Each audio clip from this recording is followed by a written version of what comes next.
So we're diving into the cheery stuff. I'm your co-host, Rick Sikowski. I'm Eric Yacklin. When you and I were sitting on the back porch at your house discussing having a podcast, we kind of always talked about having, like, because we get to see the moments after the camera stops rolling, and the most interesting stuff happens then. Just like now, like right before we get on the podcast, you just drop like all this, like we were in a good mood, and then just brought it heavy stuff. Jesus, Eric. You're welcome. Yeah. I know, and then Rick just hits the record button. So here we are. I was like, all right, we got to get out of this. The only way to get out of this is hit record. You know me and like deep feelings emotions. Stuff. I don't. I'm not gonna deal with emotions. No, we've gone down that path a couple times. Hard time dealing with emotions. That is not your forte. For those keeping score at home, Eric showed me a picture of my past not too long ago, and it made me realize I made the right decision. Which decision was that? We can't get into what decision that was. Just know that if you're tracking all the in-betweens and people we can't name throughout the podcast, I made the right decision by moving away. Oh, so I had to mentally figure out which picture you were referencing. Oh, I don't care about the drunk pictures. I mean, like, those are, everyone's got those, right? With painting all over their faces. It wasn't even painting. It was makeup. Yeah. So we have a guest on today. I'm doing a new thing because I kind of felt bad on Jamie's intro that we didn't really dive into some of his stuff that he's done, that he's kind of known for. Sure. So I wrote an intro. Holy smokes. I know. We're prepared today. What's today's date? Write this down on the calendar. It's the 7th, February 7th. All right. You ready for it? I'm going to read this. You know how many times I've read this before this? Because I slur so many words. And then now reading mid-sentence, I'm already thinking about other things. Of course. Yeah. All over the map. Right. Here's the good news. You're a fantastic editor. So the problem is what am I going to do? Cut to you listening to me? Yeah. Okay. All right. So if you see a cut in here. I'll shake my head throughout the whole thing. If you see a cut in here, then it's because I slurred a word or I missed a word. All right. Here we go. Perfect. Ready? Take one. Yeah. Hit me. Today's guest is a rising force in hip-hop. He's a rapper out of Boca Raton, Florida, featured in Billboard, The Source, and Lyrical Lemonade. He's performed live at the legendary Viper Room in L.A., opened up for Neo, and already racked up over 2 million streams on Spotify.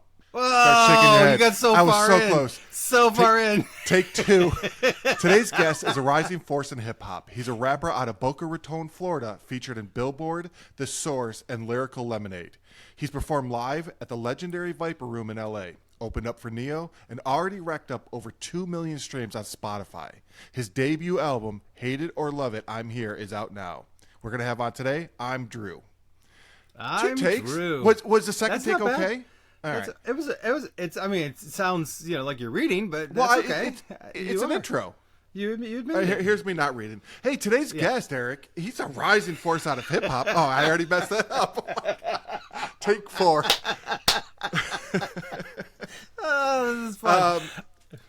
I have something for you about this, tying it into having a music. Do you remember when you and I formed a band? Remember? Why Not Us? Why Not Us? Yeah, I still have a cassette tape. So you have the cassette tape, which has nothing on it, right? I believe that to be true, but at some point we tried to record something. And maybe. I don't 100%. I remember what we tried to record, but the genesis was why we already have a cassette tape is because I designed the cover of the cassette tape. That was the thing. I was more into designing than the actual music. By the way, you could at that point, were you playing saxophone? Yeah, at school you're talking about, Yeah, I don't know the timing of that. Were we in junior high or we're in early 5th or high 6th school? grade? Oh, it was earlier than that? You think earlier?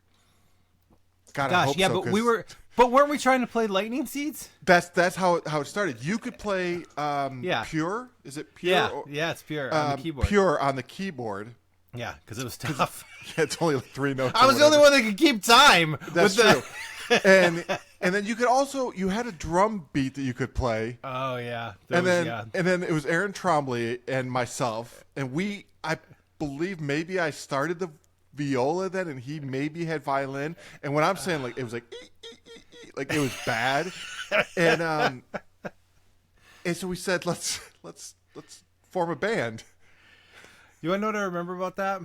That it was over. We were before it began? We were downstairs, so this was in the basement of my parents' house, and we were just messing around, and we were trying to, and we also had like a microphone. Oh, I'm sure we did. That I think we wired into like the guitar amplifier that we had. It was my sister's. We had access to a lot of stuff for not being able to do any of it. I kind of remember you screaming into the mic. Sure. I mean, you got to explore things as an artist. Yes, an artist, yeah. So you can't stay in the same mold.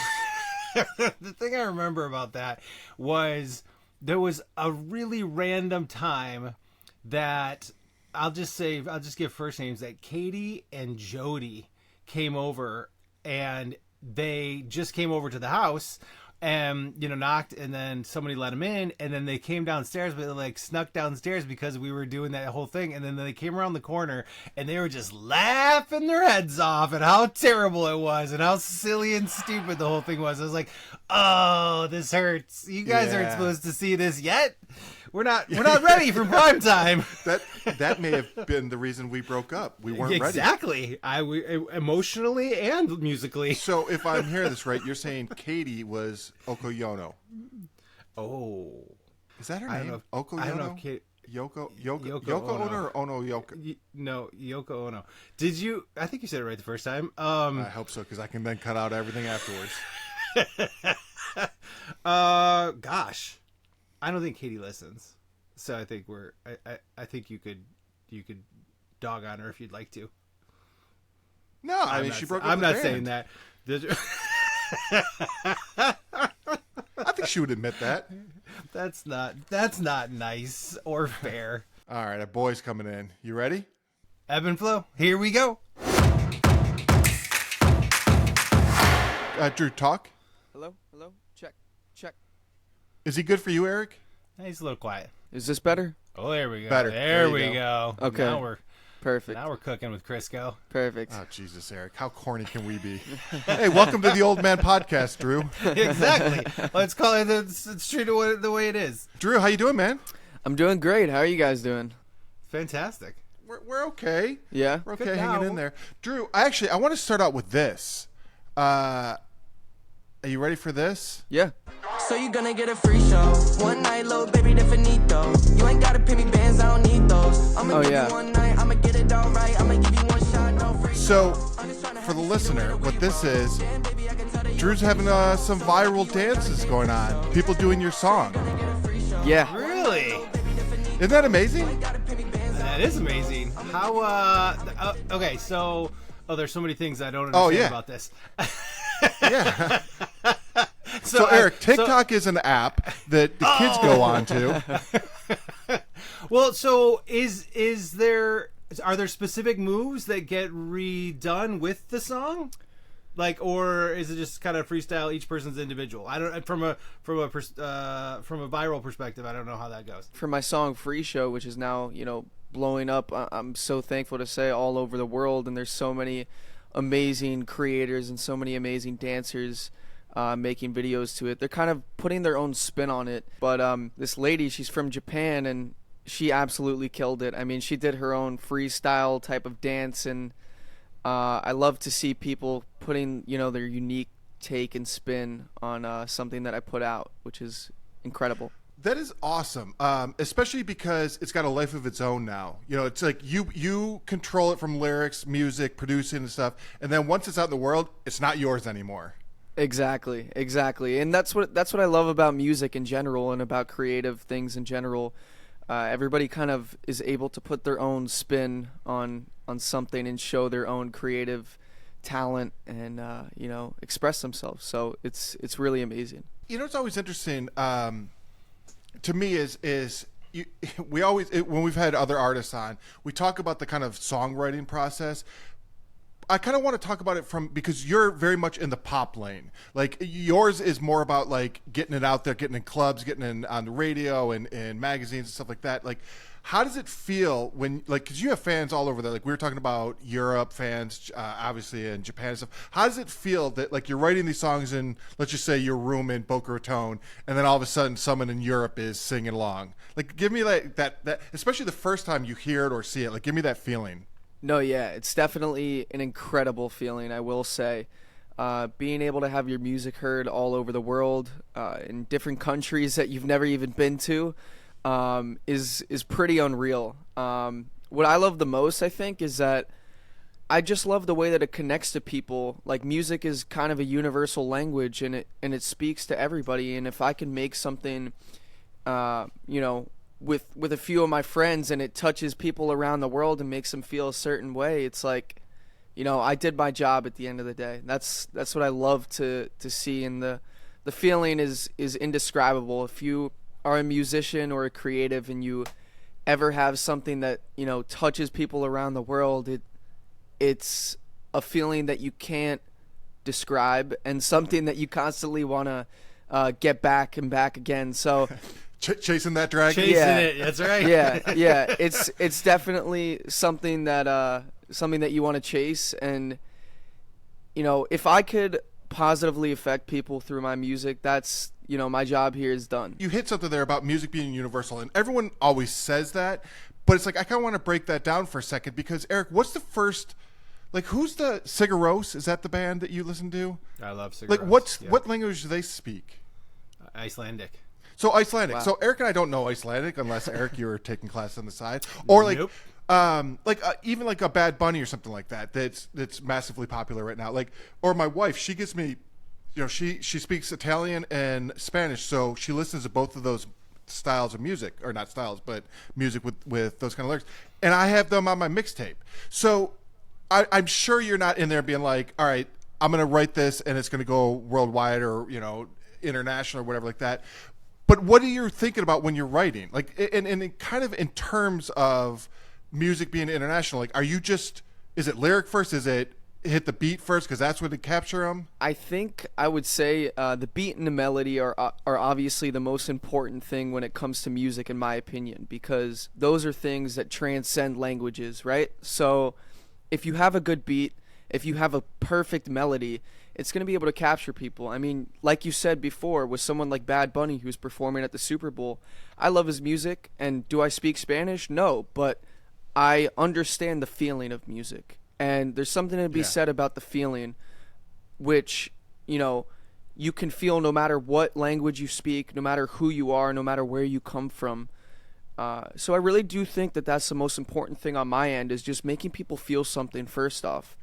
Obviously, lyrics are very important, and I always make sure that I'm writing about things that are true to me as a human, as a person, as a musician. But I really do think that the beat and the melody kind of are the backbone to any really good song and anything that touches people around the world, because no matter if you're from Australia, or if you're from somewhere in Africa, or if you're from Canada, or if you're from the US, you're going to understand how something makes you feel. You may not understand what they're saying, but you understand how it makes you feel, and how a song transcends languages. So it really is just the beat and the melody that I really start with, and I kind of go from there. Can you talk about that a little bit in terms of, so you write all your own lyrics, correct? Of course, yeah. That's and do you write all your own music as well, and lay that down, or do you work with anybody on that, or in kind of what is a little bit of that process of starting from scratch and building the music aspect like you're talking about there? Lyrics wise, for the most part, I write everything by myself. I feel like I kind of get the most authentic, true version of what I want writing by myself, but I also have songs where I write with other writers and other collaborators, and there's a few songs off my last project that I've written with some people, and a lot of the newer stuff that I'm working on I've written with people. As far as producing and building the song from scratch, I work really closely with two of my really close friends and collaborators named Ginger and Kid Sim, who executively produced my last project. And I also kind of work with whoever I want. If we catch a vibe and I really like what you're doing, we're gonna work together. So building a song from scratch, I love in general, because I love the fact that you start with nothing and you create kind of like this puzzle, and it comes together, and at the end you listen to it and you're like, wow, I really just created that out of thin air, and now I'm gonna put it out into the world. So there's really a feeling. There's no other feeling like that. Have you had moments? I've had some of this. I've worked on some music with different folks, and one of the telltale signs for me when we're collaborating, right? We're just riffing, we're trying to figure something out. Something happens, somebody makes a tweak, somebody does a thing, and I'll get the chills when I hear it and I listen to it. It literally makes the the hair stand up on my arms, and I'm like, that's it. It's absolutely clearly it's such a a moment that you go like, oh yeah, we just nailed it. And maybe it's just for me personally in that moment, but that's the thing. I go, that's the one. Do you ever have moments like that have come up in your music making? 100%. And I think that's what us as musicians live for. It's those moments in the studio where you kind of have those hairs on your arm raise up and you're like, wow, did we just do something? So I definitely have felt that before, especially with my biggest song, which I'm proud to say, called Free Show. When I was in the studio making that song, it was kind of like, you just knew that it was going to do something crazy. So that's awesome. That's what I live for, man. It makes me so excited talking about it. I want to take a step back. How do you describe your music? And I say that because I could play it. Let's play like 3 songs here. Let's play Free Show, Blueprint, and Sweet. So you gonna get a free show. One night, little baby, definito. You ain't gotta pay me bands, I don't need those. I'ma give you one night, I'ma get it all right. I'ma give you one shot, no free throw. One day they'll see what this all means to me. Cause I'm running out of options, but you not one. I got no other choice to get up and pop one. You keep playing off of nothing. Cause you don't wanna rush it. Why not with me?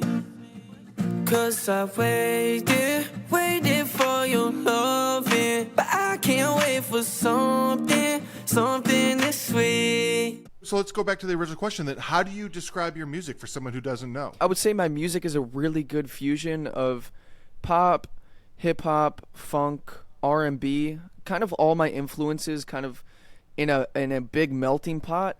And I really make feel-good music. I make music that makes you want to get up, dance, feel good, feel happy. And I have a really big sound, I like to say. A lot of horns, a lot of, big production, a lot of funky percussion elements. And I kind of just take a lot of my inspirations and kind of put it out there, because I'm a very diverse person musically, and I love all kinds of music. And I think you really get that feeling when you listen to my music, whether that's Free Show or whether that's Blueprint or whether that's Sweet. You can kind of pick out different elements in each of these songs that the songs may be different, but the songs are still I'm Drew. You kind of talked about your influences. Who are some of your influences? I would say my biggest influences are definitely Michael Jackson, Justin Bieber. I would say Drake, Mac Miller, James Brown, Freddie Mercury. I have a lot of, it's crazy because I do have a lot of musical inspirations. Those are some of like the main ones from a musical and performance standpoint, but I really take inspiration from all genres of music. Like I said before, so many different artists, whether it's, some of the biggest artists on the planet or a little artist in Minnesota. You know what I mean? Like I take inspiration from so many people, and I'm just a lover of music, a student of the game, and I kind of appreciate all aspects of music that make me into who I am. Is there anybody on that list that you hesitate? Well, let me.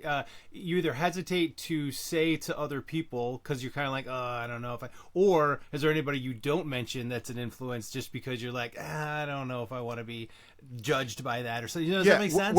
I think what he's asking is, where does the Spice Girls on your list? Are they at top or? No, I mean, honestly, funny enough that you guys say that, because like, I really feel like, no matter your music taste, you shouldn't be embarrassed. First off, because amen, all amen to that. Yeah. All music is amazing, and there's a time and place for every single artist. There's a time and place for every single type of song, and I don't think you should ever feel shame for liking music. If something sounds good to you, you should like it, and that's that. Good answer. Yeah, it's a great answer. I agree completely. If you connect to it personally, somebody else doesn't have to. That's the beauty of music, right? Like something for everybody out there in some fashion. And if you don't like it, that's cool. 100%. But it resonated with me for some reason. Exactly. Whatever that now is. I will say there's some Disney songs on my playlist. Mine too. Yes. I'm a huge for sure. Dude, Drew, we've now for the rest of the hour we're going to talk Disney. Let's do it. The Tiki Room, Drew. Come on. Yeah, It's a great come song. on, banger. Eric and I, growing up, it was, you would buy CDs, cassettes, vinyls. Luckily, we weren't around for 8-tracks. But when you would listen to music back then, especially when you see old documentaries and stuff, people had to stay in a lane. Like, if you were rock, you were rock. Is it something that you're conscious about to try and stay in a lane? Because as I see it, you're not staying in a lane if you go to your Spotify, you don't have a particular lane. Like I couldn't say like you're this. I never really want to box myself into a lane because I want to let myself be as creative as possible. And if I box myself into a lane, then, I can't do all of the things that I love. So I don't think I will ever be boxing myself into a specific, type of vibe or lane or genre, but I definitely think there is something to be said about, being consistent. And as an artist, that's, of course, what you want to put across to your fans. But as long as it's good music, that's all that matters to me. And that's what should matter to a lot of other people as well. God, it's so weird. Like, Eric and I kind of were talking about that. We had a band once, him and I, and we never played a single song together. We use that term very loosely. No. We had a cassette. Who played that what? Was designed. Well, we didn't play any instruments and we didn't sing or anything like that. We just thought it'd be cool to have a band. Fair enough. Cassette recorder. We had a cassette recorder and 3 notes on a keyboard, and we never recorded anything. It was our band was broken up before it began. But it was interesting. Like, growing up, you had a specific. Hey, you make a tape, you send it to an agent or a studio or a producer or something. You try and get them to watch you live and stuff. Social media now, you can reach millions of people as you have quickly and fast. A, how has that shaped your music? And then B, is there kind of a responsibility about that? Like, is there I don't want to put something out too quick because it's not ready, but you still have to feed that audience. So let's start with the first one. Is like, how has social media shaped your music? As you know, in the 2020s now, social media is the biggest thing. So you kind of have to not necessarily conform to it, but it is a big important part of releases, a big important part of marketing, a big important part of putting it out there to gain an audience, And I'm very blessed and grateful that I grew up in this time, because now it's easier than ever to get your music heard by people all around the world, which, in the clip that you showed before of the amazing girl dancing to my song in Japan, it's like that would have never been able to happen before social media. So I really think that it's never been easier as a musician to get up, make music, put it out there, and gain a fan base and just start doing it, because without this time, without social media, without TikTok, without Instagram, none of this would be possible. And I really, attribute, where I'm at right now to all of the fans on social media who have, stuck with me on this journey so far, and all the new people who have came in. And I really think that social media has changed things for the better. And a lot of people look at it as a negative, but I see it as there's no better time than now. Is there a responsibility for like what you're doing? Because right now, like, you're not, and I'm not saying you do this, but people will just post like themselves like singing without any music behind them or whatever. And sometimes it's a hit or miss. Like, is there a responsibility for you that I'm not going to put out this until I feel ready? Or is there times where you just want your fans to have something that's raw, which is cool too? The thing about social media is that, you know, you're interacting with humans just like me and you. And as a human, you know, everything's not going to be perfect. And again, you don't want everything to be perfect. So a lot of people want to see like the true organic raw versions of artists, you know? So I definitely think it's a good mix of both. It's like half and half. Like, how do you put something out that's really polished, but then how do you also serve your fan base and show them that, you know, you're just like them? Rick and I talk about that on a fairly regular basis because we love the behind the scenes aspect and we love the building of something. So you bring up a good question. I think the answer there is authenticity. I think that if it feels authentic, if it feels real, if it feels like part of your process and it's kind of understood and known or even described as such, then I think people will be attracted to that. I know Rick and I well are. Said. Well said. I had this really feed random his ego. shut your mouth. I had this really random thought that just popped into my head about you brought up. I liked that you mentioned from social media, right? Like the moment of the woman dancing right out in public, and it just popped into my head about you mentioned the 2020s, and I was thinking, you know, 20 years ago people probably did those same things, but it wasn't the norm and people didn't have cameras with them to record that. So those people looked like they were on drugs. Like if you came across a person by themselves dancing in the middle of nowhere, you would have said that person's absolutely on drugs. Now it's the norm. Yep. So social media has made like drug behavior be like completely normal as we're in this day and age. I don't know. But to that, like you see some people filming themselves and they do look like they're on drugs. But then you see that video, like I will guarantee if you're walking by that woman, you're like, what are you doing? But then when you see the final product, it looks cool as hell. Totally get it. I agree. But I also think that like, because and what I love about having you on, Drew, is that like Eric and I are music lovers. Like if we don't, and this is gonna sound so stupid, but we don't see age, we don't see race or any of those kind of things. We just, it's good or bad in our mind, or it's like 100%. Whatever. But 100%. But it's one of those things where growing up, like our lives would have been shaped by social media. The amount of music we're hearing now is insane. You know, like just the sheer amount. So for someone like you who's in the middle of it, how do you get heard? How do you break past that noise of everyone? I mean, what is it, like 1 million videos a day just on music are uploaded? Like, how do you break through? Honestly, consistency. I would say the biggest thing that I've learned over my career so far is that, you know, I've been putting out a video a day at least for the past 5 years straight. And I think there's something to be said about, you know, putting something out and continuing to do it and just getting those reps in, because, you know, a career isn't made overnight as much as people say that in this TikTok day and age.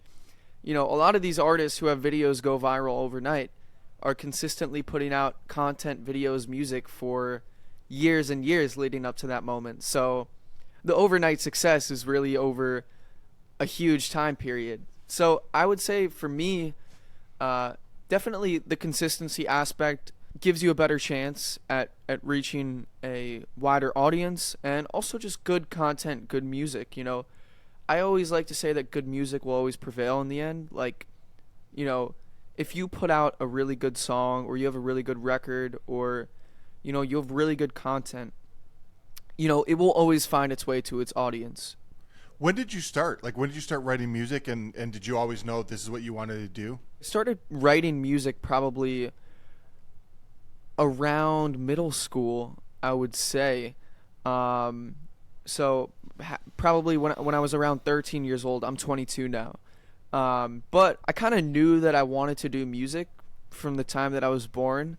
There's like videos of me and pictures, and I'm sure my parents have it all of, me singing, performing, always doing something creative. Like, I always saw myself, being somewhere in the entertainment space. I remember when my grandma got me my first guitar for my birthday when I was 7 years old. It was like this little red guitar, and I would just sit in my room for hours and hours playing it, and I wasn't good.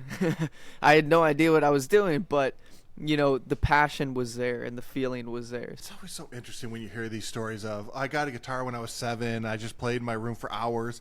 Like, my dad tried to teach me guitar when I was 13, and I wanted nothing to do with it. Then I picked up the guitar when I was 19.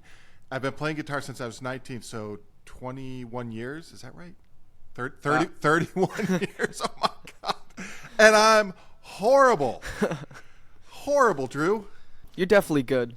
No, that's not true. But he needs to play something other than Dave Matthews. That's the problem. See, there's nothing wrong with that. Drew's too positive. Drew, you gotta get some edge to you, man. You gotta start being like, yeah, Rick, you suck. Like because of your music and your influences that you grew up with, like, your performance on stage is not just you and a mic. Yeah. So funny enough, my band came about. So one of my best friends, from high school, was friends with this guy. His name was Gavin, right? And in quarantine, my friend sent me a video of Gavin drumming to my first ever song that I had out. And it was kind of like crazy to me because no one ever did that, or like, this was before like my music was kind of getting a lot of attention, especially from people like at school and stuff like that. So he kind of sent me this video of him drumming, and I was like, yo, like, this is unreal. Like, what's going on? Like, this is crazy. And so it kind of like had me thinking, and I was like, me as an artist and me as, a musician and as a person, the thing that feels most authentic to me is that live music sound. I grew up going to so many different concerts, and like I said earlier, I'm a lover of all music, and live music just like geeks me out. Like, I love going to see live bands. I love just like knowing the technical aspects of how it works, and how bands put arrangements together and stuff like that. So it had me thinking, especially because my style of music that I wanted to do was so poppy but funk but hip hop. I was like, I need a live band. So, after I saw that video, I reached out to Gavin and I was like, yo, how would you feel about like, playing live with me? And he's like, yeah, like, let's do it. So then, funny enough, my cousin Nico, he went to Berklee School of Music for guitar. So I was like, that's a no-brainer. Yeah. And I started putting together this little band of people, and then, we brought in my bass player, Aaron, and my sax guy Noah, and we kind of just formed this little thing, and we started playing live shows together. And the reception that we've had from audiences from all around the country, whether it's LA or New York or Miami or wherever we go, I mean, the way that people react to live music is unreal, and I think it's something that's never going to change, no matter how far we go into this digital era of AI and all this stuff. There'll be nothing that'll ever replace live music. So Drew, give me your and I have this for you, by the way, your I made it moment. And for me, when I saw this image of you in Times Square with your album up in Times Square, yep, promoting the album, I was like, oh, that kid made it. So give me your I made it moment. Honestly, I don't have an I made it moment, because the moment that I have an I made it moment, I know that, everything's going downhill from there. And I feel like I haven't reached my peak at all. I'm still growing, I'm still learning, and I still have so much more to give to the world. Yeah, I forgot. You're not old and cynical like me. Like, I had my My peak was about 7 years ago, and it's been all downhill since then. So, No, don't say that. that's where all my questions are framed out of. They're on the downward hill. What's the first time you signed an autograph? I'm always interested about people who sign autographs. Like, what's the first one, and what was that feeling like? Well, I guess, wait, do kids still have autographs? I guess everything's picture, right? But we'll say autograph, and then tell me about your first picture. No, yeah. Holy cow, am I old? No. You're talking about selfie? Yeah, But picture? Is that what the kids call it now? Did you bring your So when film you're taking your camera, Grandpa? Polaroids, what do you do? No, I definitely think that people still do autographs. I sent out autographs for my last album. But the first time, I guess fan interaction. Funny enough, when we were filming my first ever music video for Nameless, I had this kid come up to me and he's like, "Are you I'm Drew?" And at that moment I was like, wait, something's working, you know? So Yeah. it was cool to chop it up with him. And you know, since then I've had so many other experiences, you know, no matter where I go.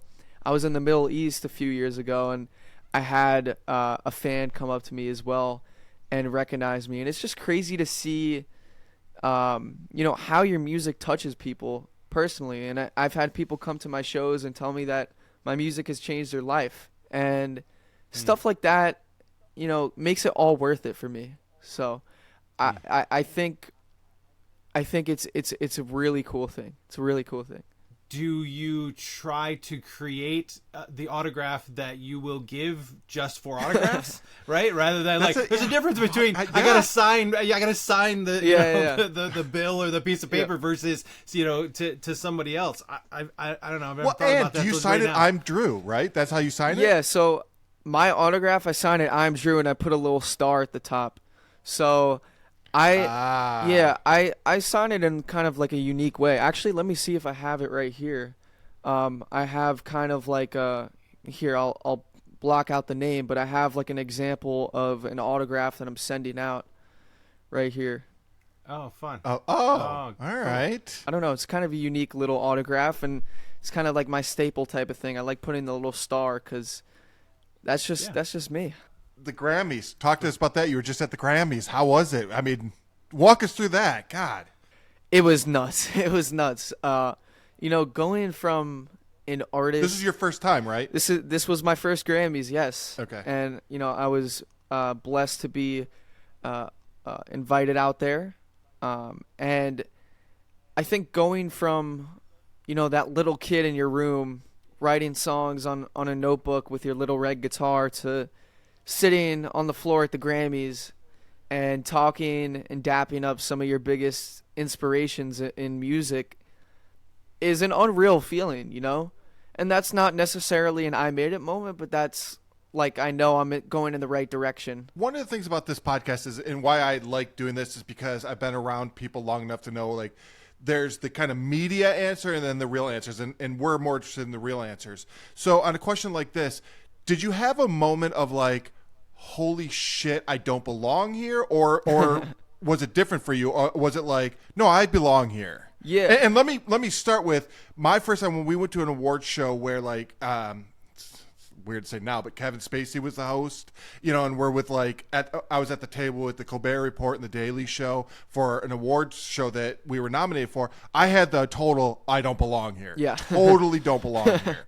So like, what was your experience? And I'm not saying you have to have that experience, but What was it? No, yeah, there's definitely some imposter syndrome there. It's like, wow, like, I'm here. Do I deserve to be here? I don't know. But, you know, in retrospect, like, all the long nights and all of the times, like, alone in my room making music, like, wondering if things would be worth it, kind of led up to that moment. And I kind of recognized while I was there, like, no, I'm meant to be here. Like, I'm here for a reason. And people don't just get here, you know? Like, people don't just get invited to the Grammys to sit on the floor. Yeah. I think when you go to things like that, for me personally, the thing that some of the thing you're battling is the literal TV version that you're used to seeing, right? Like, and that whole vibe that goes along with that. But then you step into the actual event itself, and it's so different, right, in terms of what you can take in and what you're seeing, what you're feeling, and whatever that is. Oh, I thought this room was huge, it's not that big, or the opposite scenario, or all those pieces. But when you go in there, to me it was one of those same things, and Rick, you probably dealt with that along the way. Everybody in that room started somewhere. They started from scratch. They started from nothing and had to build up to become the thing that they are. Even if they're huge, and even if it happened really quickly, they all started from something and very little experience and continued to grow. And so, in that regard, everybody in the space should be there, because everybody is going to be at a different place in their careers and on their path and on their journey. So, of course, shouldn't feel like an imposter, because everybody in that room at some point felt that way. Should have is one thing. Like, of course you shouldn't, but we're all human. It's like the same thing here. Is Drew? We all know Pitt here. Yeah. And I think I'm keeping the count going, Eric, of how many episodes we've mentioned Pitt in. But ding. Yeah, right, Drew. Pitt, when I asked him, like, do you get nervous before going on stage? He's like, if anyone tells you that they're not, they don't love the game. Of course. Do you feel the same? Like, do you get nervous, and then when does it go off, or does it ever go off, and when do you get in your zone? There's 15 questions for you right there. Take it away. I'm gonna go to sleep now. Go ahead. Pitt did say it well. Like, if you're not getting nervous, you clearly don't love it as much as you think you do. So, before every show for me, I'm shaking, palms sweaty. Like, it's, I'm taking the whole week leading up to it, trying to, figure out and hoping that everything goes to plan and goes well. And of course, with live music, you can't plan on anything going well, because a lot of the times there's stuff that gets messed up. But yeah, like, I think if you're not nervous, you truly don't love it. It's a great point. Is there a moment, like, when you're on stage where you're like, all right, I'm not nervous, I'm in it now? Oh, yeah, of course. I think right when I get on stage and I see the crowd and I have the lights hit me and I hear the band playing behind me, I'm like, I know that I'm in my zone, I'm in my element, and this is where I'm meant to be truly. Because, I'm a completely different person off stage and on stage, I like to think. Like, when I'm talking with people or having a normal conversation, like, this is not my personality on stage. Like, I turn into a whole different person. It's like almost like an alter ego of I'm Drew. Mm-hmm. So it's really crazy. Like, when I get on stage, I just, I feel like I'm my true self, if that makes sense.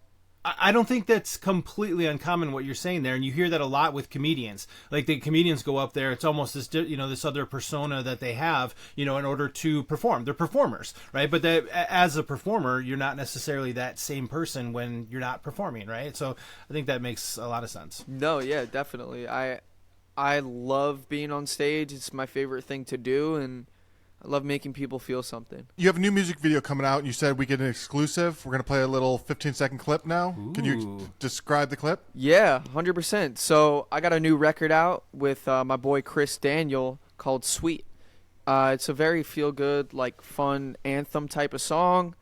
And I put the original song out a few years ago, and, Chris came to one of my live shows, and he heard me perform Sweet, which I do as, like, the last song to all my shows. And I have all the fans in the crowd sing along to the fan chant part type of thing.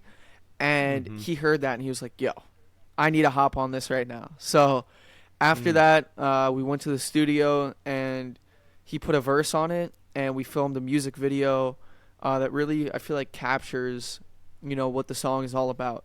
I said,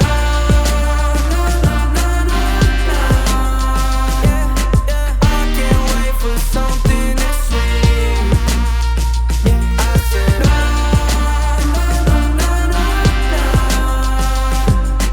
I can't wait for something that's sweet. That was cool. Very cool. What's interesting is, for someone who, gotta keep just talking about age, but it's just different because, like, where you started and where I started, like, we would have the very first music video I ever worked on was Big Pimpin' Jay-Z in Miami. Wow. And that's a good one to work on. Yeah, Hype Williams directed it, so I got to see the whole process. But they're taking months to prepare, and the crews are massive and stuff.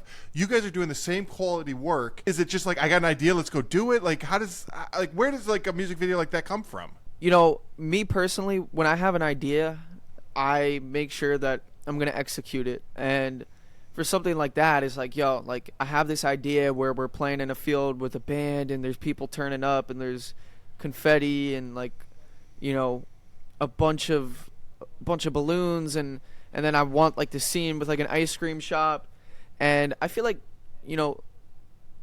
especially with the social media age, you could kind of do anything that you put your mind to, in a sense. Like for the ice cream shop, I literally walked into that place with my boys and, went up to the owner and I was like, listen, give us some time here to shoot and, shout out, give you guys a shout out on my socials, and was able to show them like my Instagram and all that stuff. And I was like, can we just have like an hour max to come in here and film? And we did that. And then That's great. with the scene in the field, I kind of my actual band wasn't available because they're kind of all over the place right now in different living in different places. But I had to like last minute like piece together a band of a bunch of people, and had a bunch of my friends come out and kind of made it like this little turn up party type of thing in like this field in Miami. And had the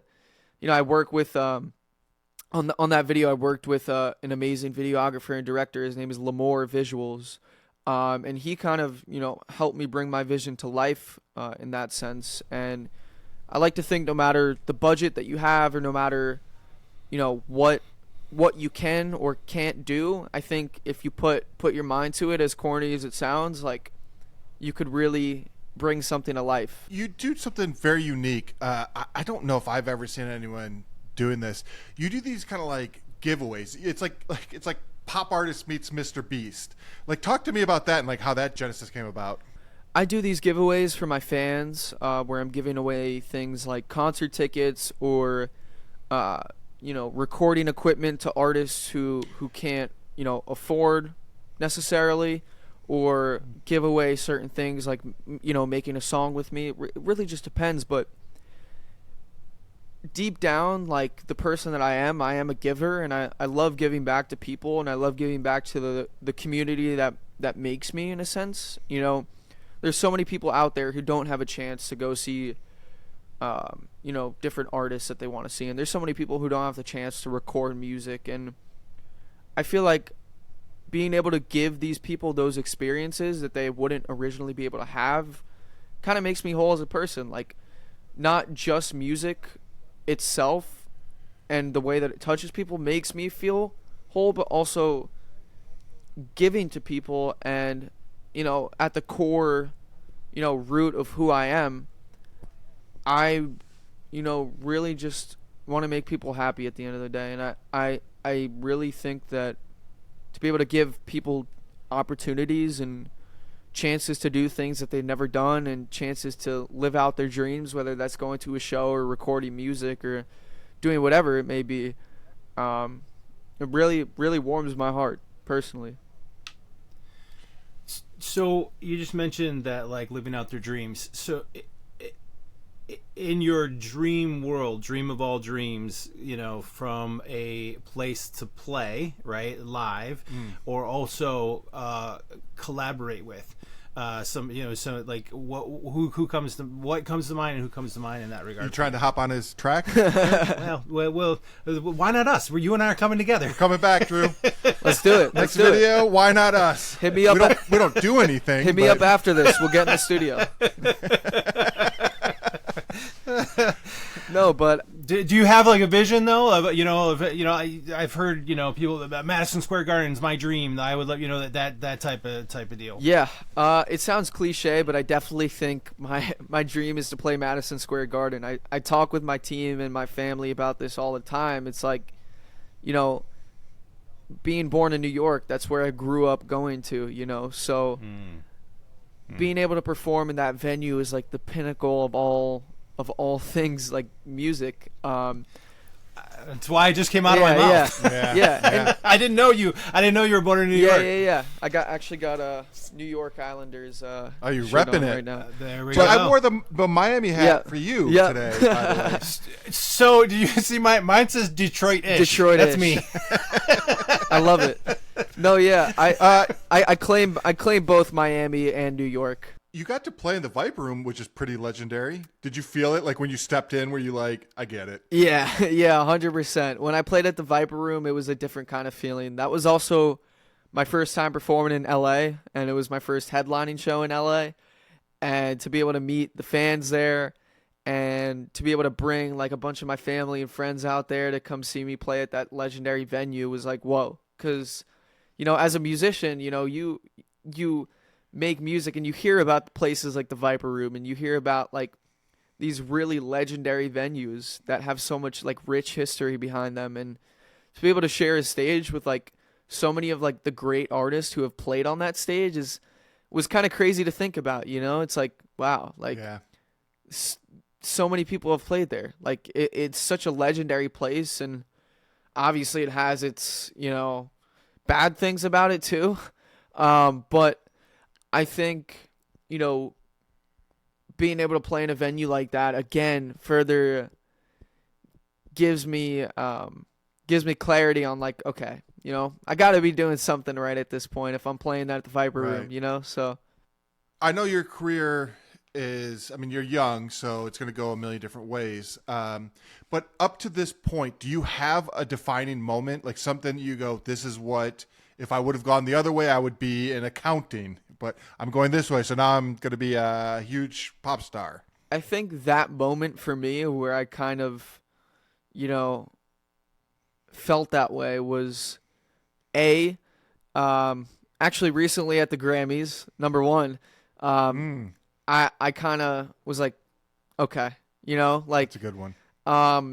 Also, when I played my first music festival at this festival called Sunfest, which is the largest like waterfront festival in Florida, being on that stage and being able to perform to a festival crowd for the first time was really like an aha moment where it was like, okay, like, like this is awesome. Like, I'm glad that I went this way. But again, like I'm still discovering those moments every single day, whether that's even like having like a fan interaction or making a new song that I think is really cool or putting out a new piece of content that does really well. It's just like an ever changing, finish line. It keeps on moving.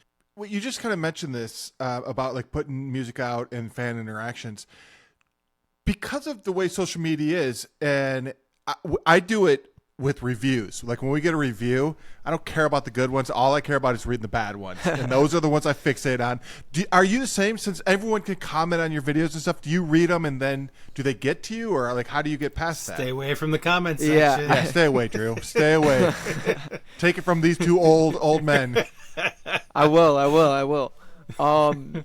No, but yeah, I used to get caught up in the bad comments and the negative things that people would say, but none of these people know me personally. None of these people know who I am and know what I've done to get here, and the amount of time that I've spent working on my craft. And of course I put music out for people to enjoy, but I also remember like I do this for myself as well. So I don't care what a guy from a rural town in Idaho says. No offense to Idaho, but like, I just, I make music for me at the end of the day. I also do make music for my fans, and I make music for the people that love it, but I try not to let these comments, get to me. And for every one negative comment, there is, 1,000 positive ones. So I try to focus on those when I can. Oof, you're a better man. You must have like, and Mom, don't get upset. I'm going to get an email from my mom on this one or a call. So but with your like positivity stuff, you must have a great upbringing. Yeah. And don't take it personally, Mom. I had a good upbringing, so. No. Yeah. I'm very grateful for my family and my parents, for the way that they've raised me, for sure. And I owe also a lot of it to my grandparents as well, who kind of, shaped me to who I am. But I definitely think it's something that I've learned over time as well. Like, I haven't always been this way, but I think going through, trials and tribulations, especially in this career field, I've come to learn over this even short period of time where I've been a professional musician that, I know who I am, and I know, where I stand, and over time I've learned, good things, I've learned bad things, but it's all shaped me and molded me into the person that I am today. So without those experiences as well, I wouldn't, be where I am at mentally as well. But yeah, I mean, my parents did a great job of bringing me up. I have the utmost respect. Do they like your music? They're my biggest fans. Oh, that's nice. Cool. Yeah. They have to be number one. Like my mom. She's my fan. My mom especially, and my grandma. My grandma calls me every single day. She's like, I saw you got this new song called Sweet. It's amazing. I'm like, thank you, Grandma. She's got like the New York accent.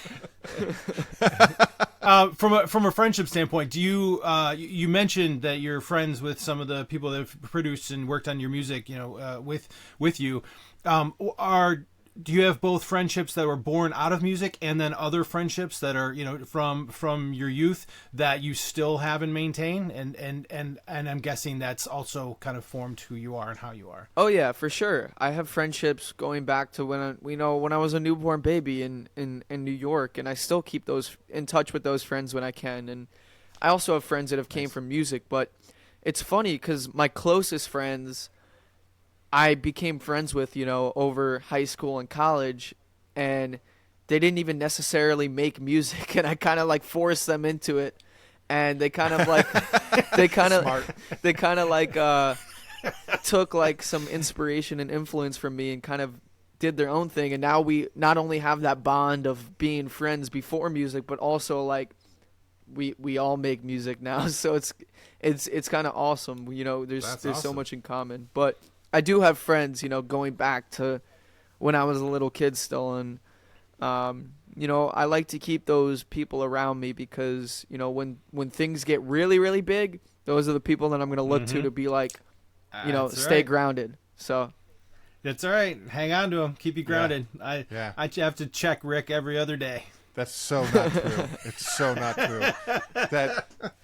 God, I wish I could like have a therapy session and tell you how not true that is. You guys need couples therapy. You're about the 100th person to say so. I wish that was the first time we heard that.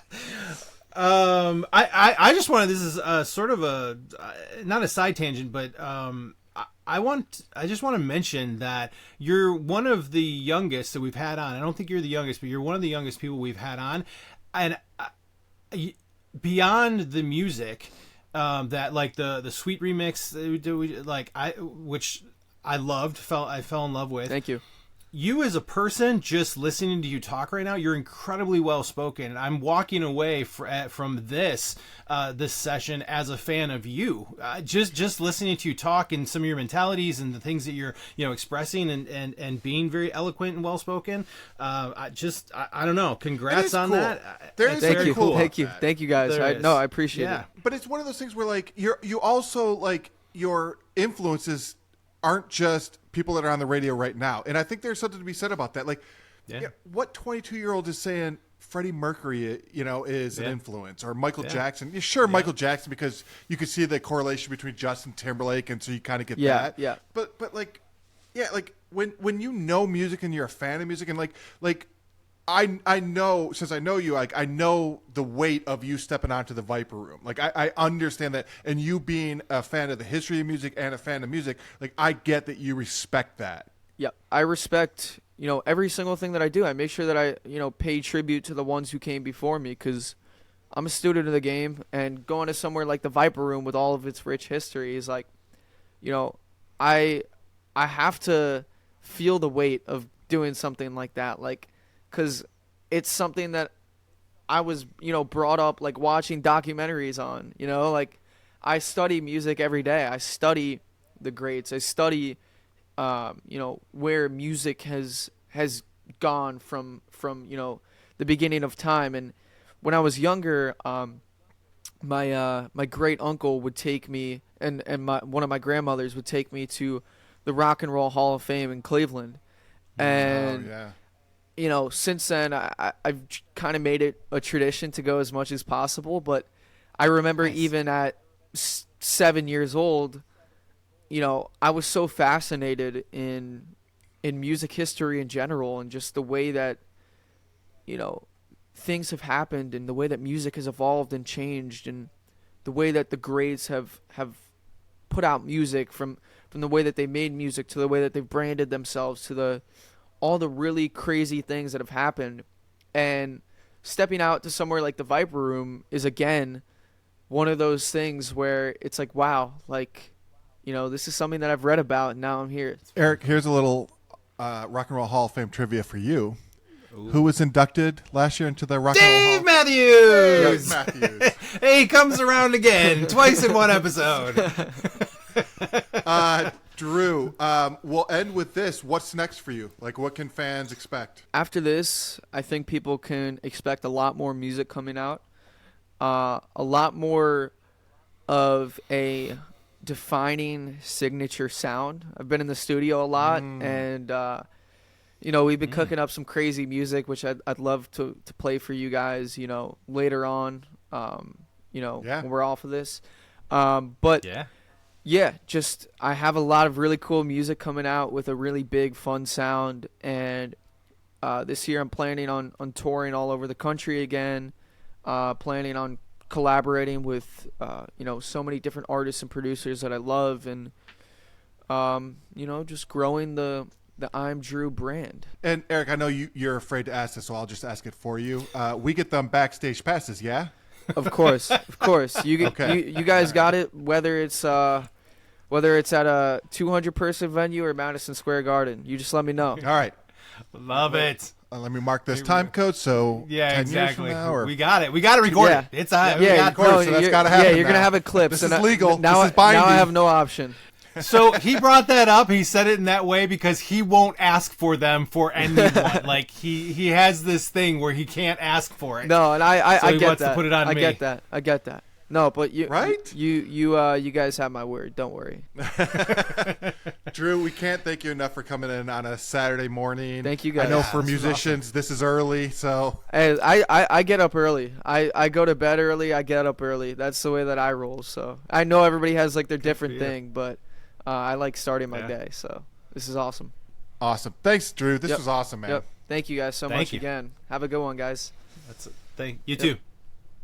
I'm Drew. God, it makes me want to go back in time and be a musician. It makes me want to be a musician. Well, so to that point, do you like? There's this part of me that goes, "It's never too late. It's never too late." I've written 15 songs, probably an album's worth of songs, lyrics and everything, guitar and everything. Yeah. You in? For what? You want me to play the Bring keyboard it again? back the band. We got to get the little Casio keyboard again, like, so I can play the for one song. Yes, we got to get that.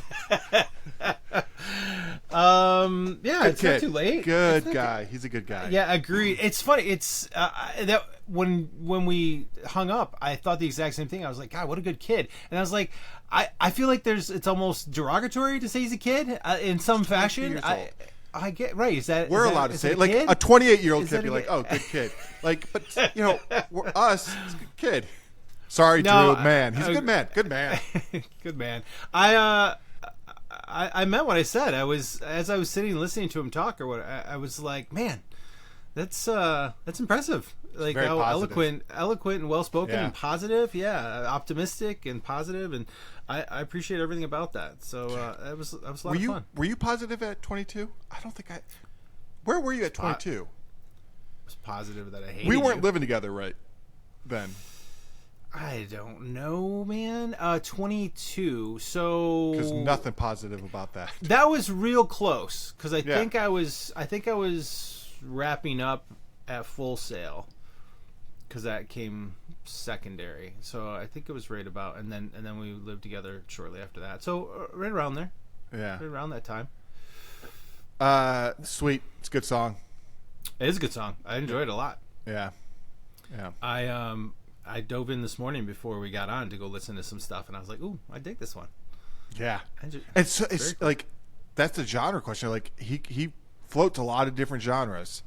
Agreed. I was interested that like all the genres he referenced, I feel like there's some Spanish influence or Latin influence on some of his music that he didn't really reference when he was posting that. I was like, yeah, that's in there too, and so it's beyond even the things that he mentioned. Yeah. I guess is my point to that. It's always weird too, because like if someone asks you like, all right, what do you do? And it's like, well, I don't do one thing. So I'm going to say the 5 things I do and then forget 3 other things. So I get it. I get it. Yeah, that's fair. I agree. And it makes sense too. Down in Florida, and a lot of time in Miami and Boca. Like you create music based on your influences, and he's surrounded by a lot of that. I held off saying nothing good happens in Miami while that's we good. were Smart, on with him. Smart. He knows it. He's been there. Oh, it's so true. LeBron James was good. He was not from Miami, and no, but he played in Miami. That was good. Little hiccup in his career. 2 championships.